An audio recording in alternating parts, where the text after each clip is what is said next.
വിദ്യാഭ്യാസത്തിൻ്റെ കൂടെ കുട്ടികൾക്ക് സ്കില്ല് കൂടി പഠിപ്പിക്കണമെന്നുള്ള തീരുമാനം എടുത്തു. അങ്ങനെ നിങ്ങൾക്കൊക്കെ ലൈഫ് സ്കില്ല് പഠനം എവിടെയെങ്കിലും വെച്ച് കേട്ടിട്ടുണ്ടാവുമെന്ന് ഞാൻ വിചാരിക്കുന്നു. അപ്പം നമുക്ക് ഈ ലൈഫ് സ്കില്ല് പഠിക്കാൻ വേണ്ടിയിട്ട് നമ്മുടെ ഈ ലൈഫ് സ്കിൽ ജീവിത നിപുണതകൾ ജീവികൾക്ക് എല്ലാം അതിജീവനത്തിന് ആവശ്യമായ സ്കില്ലുകളെയാണ് പ്രധാനമായിട്ടും നമ്മുടെ ജീവിത നിപുണതകൾ എന്ന് പറയുന്നത്. അപ്പോൾ നമുക്ക് ഇതിന് എളുപ്പം മനസ്സിലാക്കാൻ വേണ്ടി നമുക്കൊക്കെ അറിയുന്ന ഒരു പഴയ കഥ, തേഴ്സ്റ്റി ക്രോയുടെ കഥ കേട്ടിട്ടില്ലേ നിങ്ങൾ? എന്താണ് തേഴ്സ്റ്റി ക്രോയുടെ കഥ? Can you tell me what is Thirsty Crow story? വെള്ളം കിട്ടാതെ പറന്ന് അവസാനം ഒരു വീട്ടിന്റെ മുറ്റത്തെത്തി. ആ വീട്ടിന്റെ മുറ്റത്ത് എന്ത് കണ്ട്? ഒരു കുടത്തില് വെള്ളം കണ്ടു. അപ്പൊ വെള്ളം കണ്ടപ്പോൾ കാക്കക്ക് എന്ത് തോന്നി? കാക്ക വളരെ ആശ്വാസം. കാക്ക ദാഹിച്ച് പറഞ്ഞ് നടന്നപ്പോ കാക്കക്ക് ഭയങ്കരമായിട്ട് അപ്പൊ കാക്കക്ക്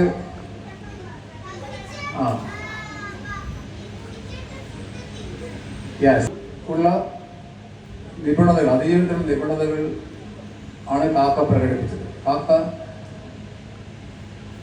കാക്ക ദാഹിച്ച് പറഞ്ഞപ്പോൾ കാക്കക്ക് എന്ത് തോന്നി? അതിന് സ്വയം അത് എന്ത് ചെയ്യാൻ പറ്റത്തില്ല, വെള്ളം ഉണ്ടാക്കാൻ പറ്റത്തില്ല, വെള്ളം ആരും കൊണ്ടു കൊടുക്കുന്നില്ല. അപ്പൊ അതിന്റെ ദയനീയാവസ്ഥ അതിന് മനസ്സിലായി. അപ്പൊ ആ കാക്ക സെൽഫ് അവെയറായി, അതിന് സ്വയം ബോധമുണ്ടായി. അപ്പൊ എന്ത് ചെയ്തു കാക്ക പിന്നെയും പറന്നു തരണം. അപ്പൊ കാക്ക പല പല വികാരങ്ങളുണ്ട്. വളരെ ദേഷ്യം വന്ന്, ഈ വിശപ്പ്, ദാഹം വന്ന്, ദേഷ്യം വന്ന്, അപ്പൊ എല്ലാം കൂടി കാക്ക വളരെ വികാരത്തിനായിട്ട് നേരിടാൻ കുറെ പറന്ന് നടന്ന് കൊമ്പിന്റെ അങ്ങനെ കാക്ക ചുറ്റും അന്വേഷിച്ച് നടന്നു. അപ്പൊ കാക്ക എന്ത് കണ്ടെത്തി?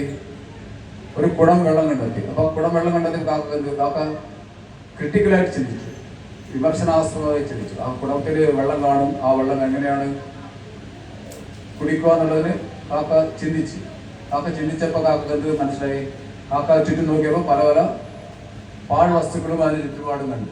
പക്ഷെ ഈ പാഴ്വസ്തുക്കളൊക്കെ കാക്കക്ക് ഉപയോഗിക്കാൻ പറ്റും, പല പല വസ്തുക്കളുണ്ട്. അപ്പൊ കാക്ക അതിനകത്ത് കണ്ടെത്തിയത് കൽക്കഷ്ണങ്ങൾ, പാറക്കഷ്ണങ്ങൾ കണ്ടെത്തി. അപ്പൊ ഈ പാറക്കഷ്ണങ്ങൾ കാക്ക ഉപയോഗിക്കാൻ തീരുമാനിച്ചു. അപ്പൊ അതിന്റെ പ്രോബ്ലം സോൾവ് ചെയ്യാൻ വേണ്ടി ഈ കൽക്കഷ്ണങ്ങൾ കൊണ്ടുവന്ന് ഈ കുടത്തിനെ ഒന്നൊന്നായി നിക്ഷേപിക്കുകയും അതിന്റെ ഫലമായിട്ട് എന്ത് ചെയ്തു? കാക്ക തീരുമാനിച്ചു, കാക്ക ടേക്കൺ ഡിസിഷൻ, ഒരു തീരുമാനം എടുത്ത് ഈ കുടത്തിൽ ഓരോ കൽക്കഷ്ണങ്ങൾ നിക്ഷേപിക്കാൻ തീരുമാനിച്ചു. അങ്ങനെ നിക്ഷേപിച്ചപ്പോൾ വെള്ളം ഉയർന്നു വന്നു. വെള്ളം ഉയർന്നു വന്നപ്പോൾ കാക്കക്ക് എന്ത് സാധിച്ചു? കാക്ക ആ വെള്ളം കുടിച്ചു, പറന്നുപോയി. ഇതാണ് കാക്കയുടെ തേഴ്സ്റ്റി ക്രോ സ്റ്റോറി.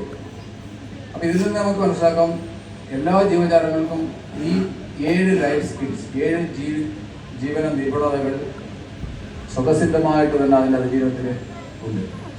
ഏതൊക്കെയാണ് നമ്മൾ ഈ കാക്കയിൽ കണ്ട നിപുണതകൾ? ഏതൊക്കെയാണ്? ആദ്യം കാക്ക